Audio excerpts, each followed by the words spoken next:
First. Good. Everybody's good. It's obviously probably not ideal the first three training camps to get hurt, right? How did you handle that mentally? How much did that slow you down, and when did you feel like you are back on track?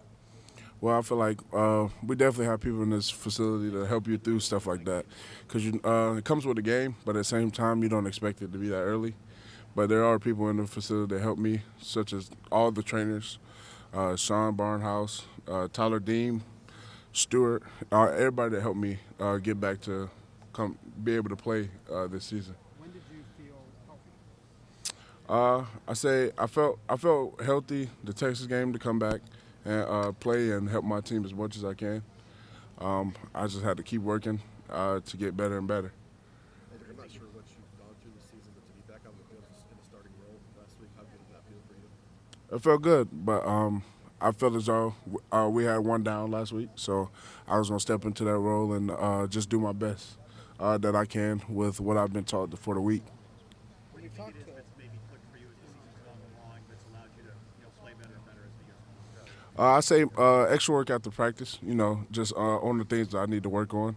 There's plenty of things that people do well and people need to work on. So being able to take that time out of practice instead of going like straight home, just with different coaches, having that time out to just work on whatever I need to has helped me a lot. What were those things you felt like you needed to work on?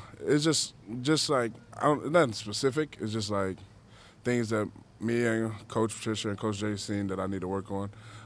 Coach Patricia calls it 100 shots, so that's what we call it, and we just get those in after every practice, and they've helped me get better. Is that a hard thing to do, like to have the dedication to put in the extra hours after practice like that? No, once you get to this level, and especially if you want to go to the next level, you got to be willing to put in that time. So Coach Patricia, Coach Jay, anybody in the facility will tell you, like if you want to get to that next level, you got to be willing to put in the work. Or if you want to get on the field and like contribute, you got to put in the extra work after practice or whenever you can, or before practice with film and different stuff like that. When we've talked to Ryan about you, and this is for everybody, right? He talked about maturity being an important thing and maturing over the course of your career. How do you feel like, in what ways do you feel like you've matured over the course of these two seasons here?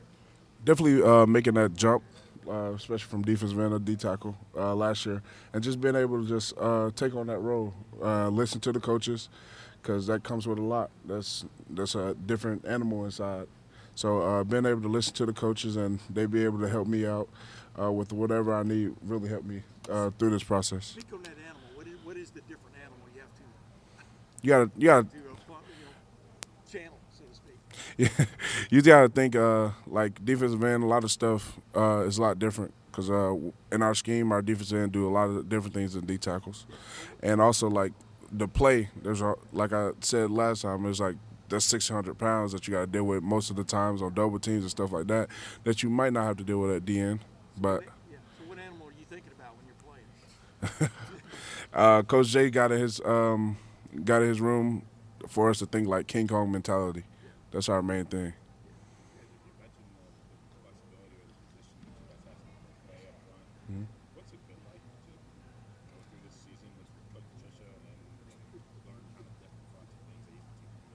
It's been great. Yeah, he's willing to help you regardless. If you have a question about the defense, his door is always open to walk in there and ask him questions. And Coach Jay's catching on, and he's Coach Jay is amazing. I love Coach Jay and everything, and him and Coach Patricia together helped us just be able to capture this defense and take it on. How difficult has it been to get to the consistency that the coaches are asking for everybody from you, for you to get there? Really hasn't been that hard. Just been able to. My main thing is to be coachable and let the coach whatever I need to like do right or fix, then I'll do it with no questions asked. Because that's one thing that's gonna get me better. These coaches have plenty of experience, way more than I do. So being able to have these type of coaches around me and to listen to is really great. You seem like a nice fellow when we talk to you. Is there a switch you flip that you have to flip when you play down inside from a nasty get after it kind of dude? Yeah. Take no prisoners.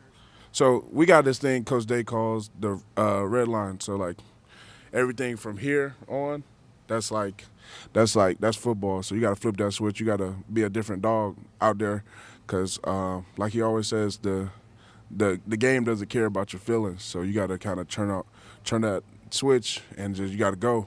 But like you also, when you go back across that red line, you got people to help you, like Coach Day, Sharon, your coaches, anybody to help you mentally if you don't want to like keep that switch on, because it's not always good to have a football mentality outside outside of the field. What is that football mentality about you? You talk about the animal, talk about King Kong and stuff, but when you really have it going on and switched on, what are you all about? My main thing that I've been talking about is that I don't want to be blocked. Does it help you do your job having K-Mac next to you? It's great. Not just K-Mac. You got to add in KJ, Kaden Curry, Tywan Malone, Will Smith Jr. There's a bunch of us that's fit into that world that's been able to help you, especially with just everybody doing their job. And then you got to think about the people behind me. You got Arvell Reeves, Sonny Styles, Jermaine Matthews, IGB, Caleb, and I got Jalen McClain, some great players that do their role in order for us to eat up front. How special is it just to be a part of a defense like that? Second year in a row, you guys are leading the country. It feels great. We all put in the work day in, day out, on and off the field to become what we are now. And we haven't earned nothing yet. That's the main thing we talk about in our meetings. We won a couple games, but we haven't got any hardware yet.